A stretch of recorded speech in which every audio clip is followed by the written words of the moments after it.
How are you, Zach? I'm good, thank you very much. Yeah. Thank you for having me here. No, thank you for joining us. Do you want to? I know you're described as a visual artist, and you're working between like sculpture, film, and photography.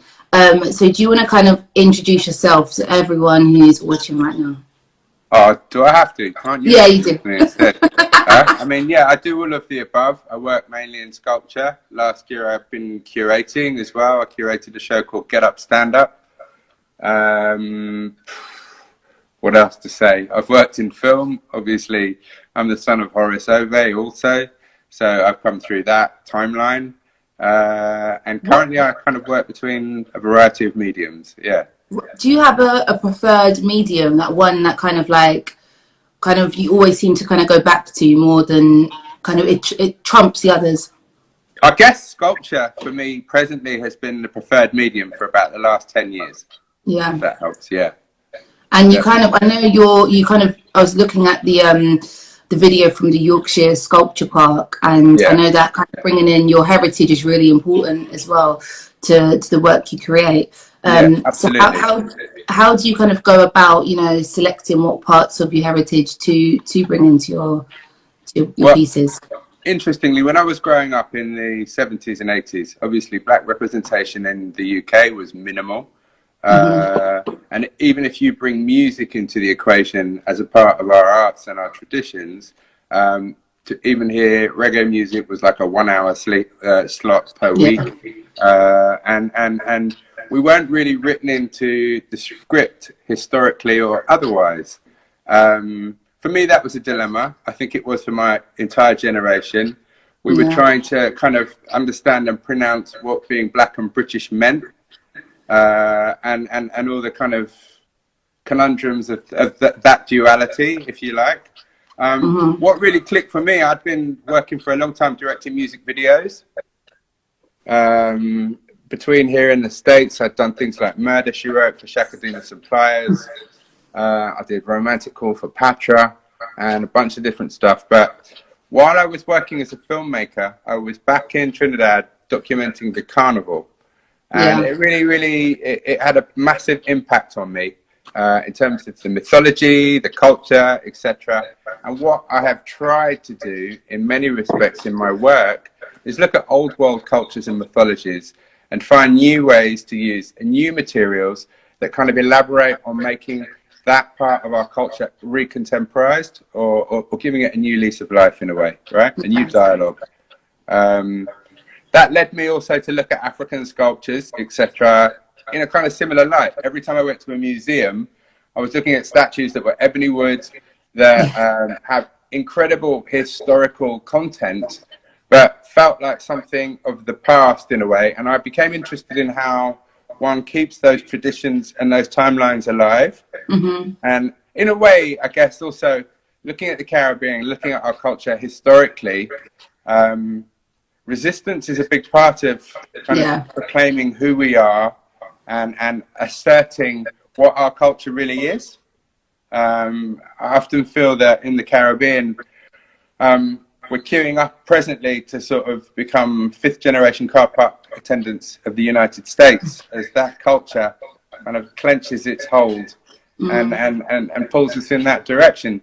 So my work is very much about reclaiming of a history, looking culturally at what had been to understand what will come. A lot of my work kind of looks at Afrofuturism in a way as well. I've been busy building a lot of rocket ships, time tunnels and all kinds of stuff as a means to examine or look at a kind of dialogue stemming between the past, the present and the future. As a way of re-examining who we can be to come, right? Looking forward to the future. Knowing who we were historically. It's for me, I guess it's a way of proclaiming or looking at a space in which we can start to design our own future in that sense. Quite clearly. And I fill love in the gaps. I really like the fact that you've kind of, it's very much like looking at the past and looking at how the future's going to look like as well. And I think one thing I think is quite interesting, especially with art, is how do you decide who you're going to work with, like when you're on commission projects especially? Is that something that ever plays a role in, I guess, the final piece of... How do you mean, who am I going to work with in that sense? So, for example, like choosing to work with, you know, the Yorkshire Sculpture Park, was that a conscious choice, you know, to have, you know, your art put in somewhere like Yorkshire, or was it just kind of like it was. And I was very grateful to have that situation arise. I mean, I think one of the things that was fascinating was I made that work to put on the court of Somerset House for the 154 Art Fair. Yeah. And at that point in time, there were only really big white artists and foreign international artists that were showing in that space. When I began to research what had happened prior on that space in terms of a celebration or anything that pointed towards Africa or the Caribbean, I discovered The Mask of Blackness, which was a huge play that had been put on by Queen Anne, wife of King James in 1605.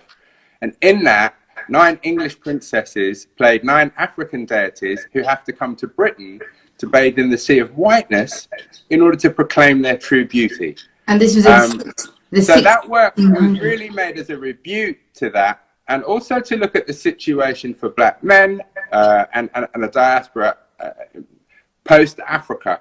What happens to us for those that are born of African descent, born off the continent? What is our trajectory, right? Where do we move forward to next? And how have we changed things in the journey since leaving in that way? So a lot of my work is really about that. It's about looking at the diaspora of Africa as it travels through continents and other situations, and really trying to sort of track and put an imprint on our history and how our intervention has really shaped the world that we live in that sense. Yeah. And I guess, like, you know, your career's been really, really long, like you said, you know, kind of going back into the 70s up until now. If you go back to yourself back in, I don't know, the 70s or really early on, what would be, I guess, any sort of lessons that you would have told yourself? To really have faith, and that things take longer than one imagines, but they do change. And I think if you look at the current situations that we're in now, and even from my point of view as a maker of sculpture, and how many pieces of work are now having to be removed, to the extent that we're even questioning the identity of Jesus Christ, right, and his sculptural imprint in churches, etc. Things do change. I remember as a child, I was very fortunate to sit with James Baldwin, who was a friend of my father. And he always told me the most important thing that you can do is believe in yourself and also maintain. Because what comes to you might come later to you than to someone else. But when it happens, be ready for it. Make sure that you're prepared. Make sure that mentally and physically you live in a space where you can really do your best work, you know, which it takes a lot of self-belief and a lot of self-confidence. Yeah. I think to get to that, if you start to look back historically at who you have been, who your ancestors were, and the timeline that made you, you know, it's an easy way to assimilate self-assertion. So my work is really about trying to help people find that self-belief in a way. Yeah. What's been, I guess, the most heartwarming or interesting message, it doesn't have to be positive, response you've had to a piece of your work? I've been touched time and time again. I think one of the things that's fascinating is what you do that speaks about yourself often speaks to people that you would never expect also. So I'm always astonished by where my work is liked and by whom, and sometimes the distance between our cultural references. I mean, to name one incident is really difficult, but I think overall, even with last year with curating the show Get Up, Stand Up Now, I was bowled over to see how many people felt the need and necessity, just like I did, to celebrate the last 50 years of who we've been and our artistic achievements here in Britain. Yeah. And for me, that was really touching. To realise the value of the history of Black British arts and their contribution to the much bigger art scene globally was a real highlight for me. And being able to facilitate that, I think, was a big moment. It's a big moment. How do you, I mean, one thing I think is really interesting is how do you stay inspired? I think, like, you know, like you said, going through like all those years from the 70s making music videos up until now, like I was reading the other day that nothing's ever original. And I think for creatives, whether, you know, you're creating a sculpture, directing a music video, it's quite hard to, I guess, stay original. So what do you seek inspiration from when sometimes it kind of feels like there's nothing original anymore or nothing to be inspired by? But then there's also the thing of interpretation, isn't there? That I look at a lot of things from the past. I look at antiques. I'm always trolling galleries and markets and whatnot. But then, in a bigger way, it's also about the dialogue. And right now, we have a very strong dialogue in place in terms of retribution, in terms of equality, in terms of really getting past false histories. So I think for me, the most important thing is to stay connected politically, to keep trolling through historical events and the achievements of others before us in that sense, to really get an idea of how one can build on top of what was already done by others in a way. So for me, it was very influential looking at a kind of older works in the British Museum from Nigeria, from other places, but then thinking about, well, what would that look like in graphite or in transparent resin or in all sorts of number of materials away from its place of origin? How does that then change the discourse of how that piece will speak, right? Because now it's not old. Suddenly we're taking those shapes and we've moved them into a contemporary space, like I said. So I think there's a combination of things in play. It's understanding where we're at. It's understanding who we've been. And then I think the imaginative part is, who do we want to be next? You know, right? I think that's a really that pertinent message, you know, like the idea of kind of reinvention, always looking forward. I think that's something that was quite important for people to hold on to, especially in and I think right now it's really interesting that where before we were told that exhibitions wouldn't pull the crowds to museums and galleries because our communities don't show up, we know otherwise. So I think things have changed really, really drastically quickly. In a way, what's happened in the Black arts is similar to what happened in music. And if you look at Black music, sort of post-Motown, there was an explosion of people finding a way to implore messages through that culture base. Now what's happened is young people have woken up and realized that even beyond media, that sculpture, that painting, that what may have looked like dead art forms a few years back now have vitality, they now have a voice, they're resonant in new ideas, and it's a great way to extend your frustrations also, you know, to use it really in the truest possible way to agitate good conversations that help us find creative ways past our obstacles. Is there any kind of up and coming artists at the moment that you're really enjoying that? Yeah. Is that? I mean, I'm not going to sit. I don't want to try and be biased and sit here and name tons but I think there are so many, honestly. Yeah. And another thing I always try and do is help people out as well with mentoring. So you know, if people want to contact me to ask questions or whatnot, I don't have a problem with that at all. Yeah. And I think that's really important as well. I think being able to have a dialogue between the people who've kind of made it and the people who are sort of trying to come in. Absolutely. What we need are more exhibitions that allow for the work of younger people to be put side by side with great masters, elders, and you know, superstar contemporaries. Yeah. Because in that moment, you really get to understand how works have a synergy, who is following in whose footsteps, etc. And it's a really important way to revere the next generation coming through. You know. Yeah, definitely. I really hope to see in the future more, like you said, more exhibitions like that. Yeah. It was very important to me with that show I did last year that it didn't just look like an exhibition of elders where the kind of voice within that is lost. I think actually for me the most important and active part of that was getting younger people involved, hearing what they had to say and listening to how they interpret their frustrations in their own language, you know.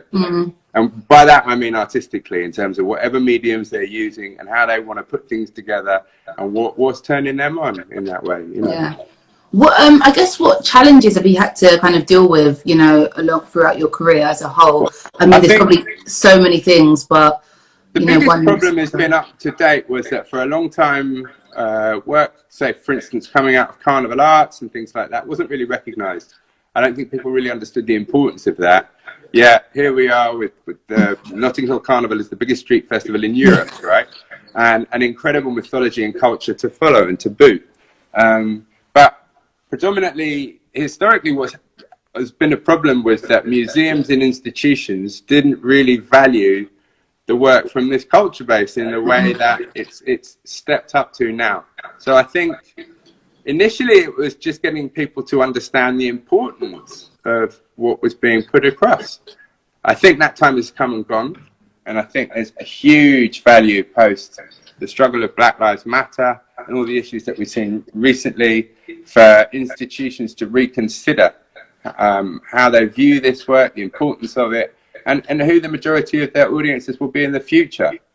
You know, in the same way, I hope that people come out to support art events and make them a part of their scene, you know, because it's an important integration. And it's a nice place to hang out as well. It is. It's a nice place to go as well. So, I mean, for me, I guess to answer your question, it's been that struggle to be recognised, you know.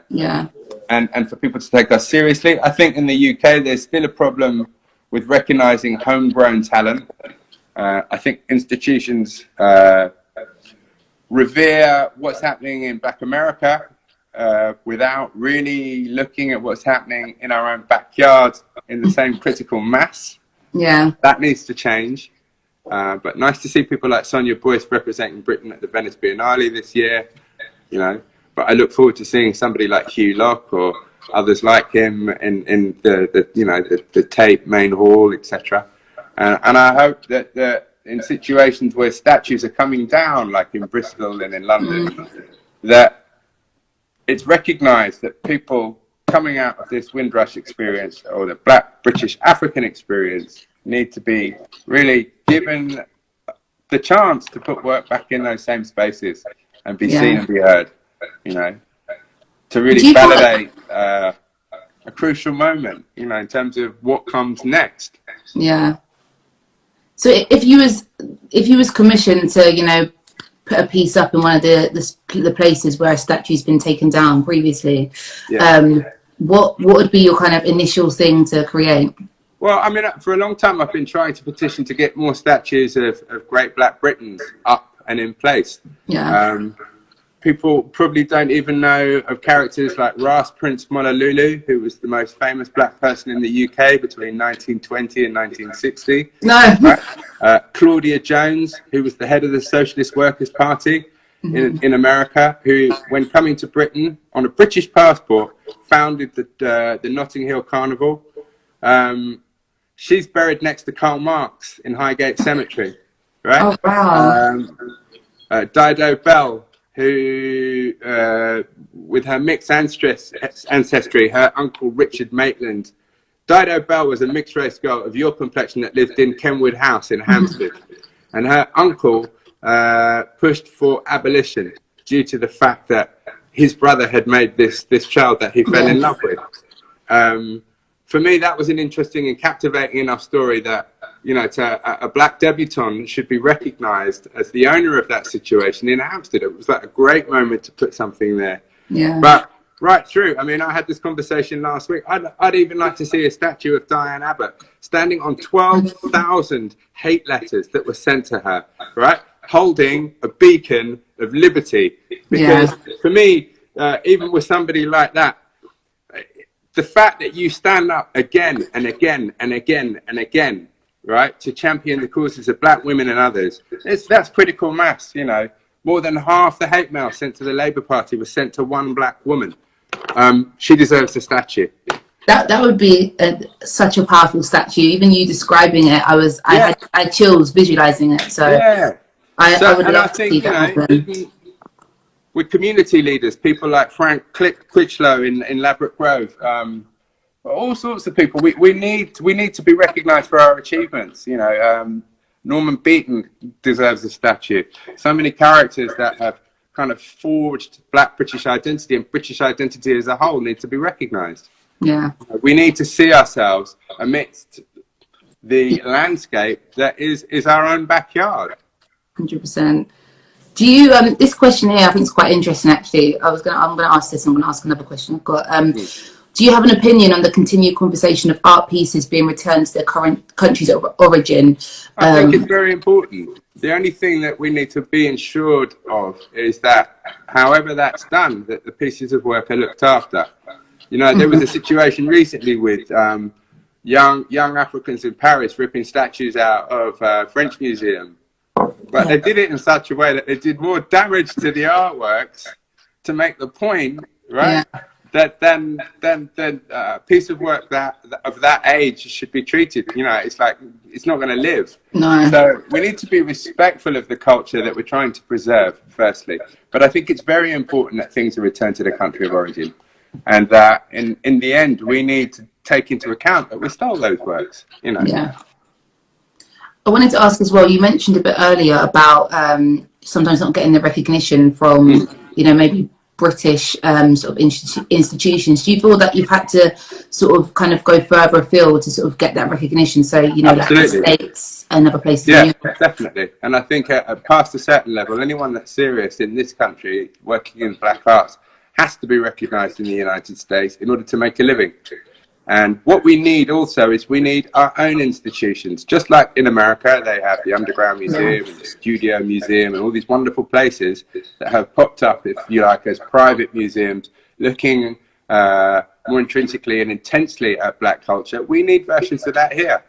And I hope in the future that we can own our own institutions and find money to develop that, to put our own archives out there for our own kind. In a way, it's very important. You know, it's a huge part of the business of the art world is to implore this kind of visual impact of who we are and what we do. If you have a stunning building that does that really, really well, it says a lot about the culture of who you are and how that culture is recognized. So I think it's very important. You know, I'm working with the Slavery Museum at the moment in Liverpool, about to install a piece there.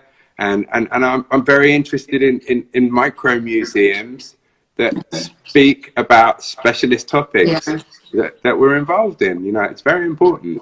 I think even I've never actually thought of it kind of being on that level, because I'm very much like, you know, there needs to be more, you know, Black creators, Black people creating art. But what you said about actually having, we shouldn't be, I think it's great to aspire to, you know, being, you know, the we need Black collectors. Yeah, but galleries. It needs to be a whole ecosystem. Yeah, totally. You know, and I think that definitely needs to happen.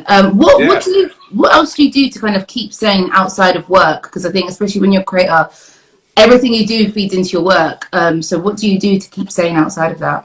I mean, I'm always I guess a lot of things are always revolve or around my interests with work in that sense. But, you know, I'm a fan of the arts in that sense. So it's nice to be in Trinidad for Carnival. It's nice to travel.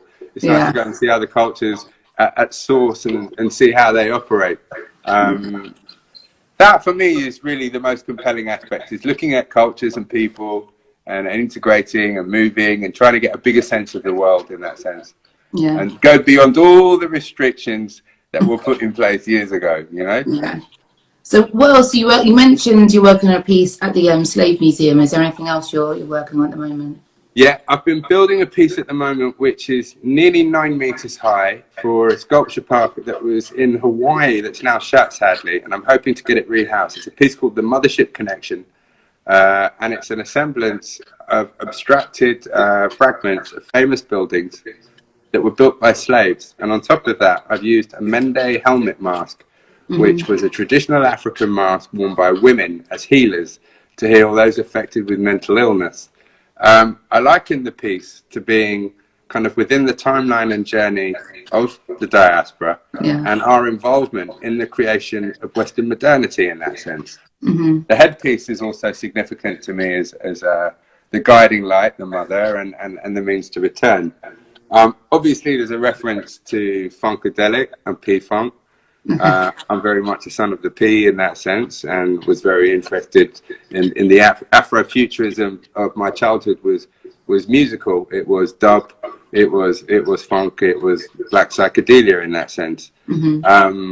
Those are all thread lines I've tried to infuse into the piece, because I thought it would be really nice to make something that felt like a black African futuristic rocket ship that travels between the past, the present, and the future.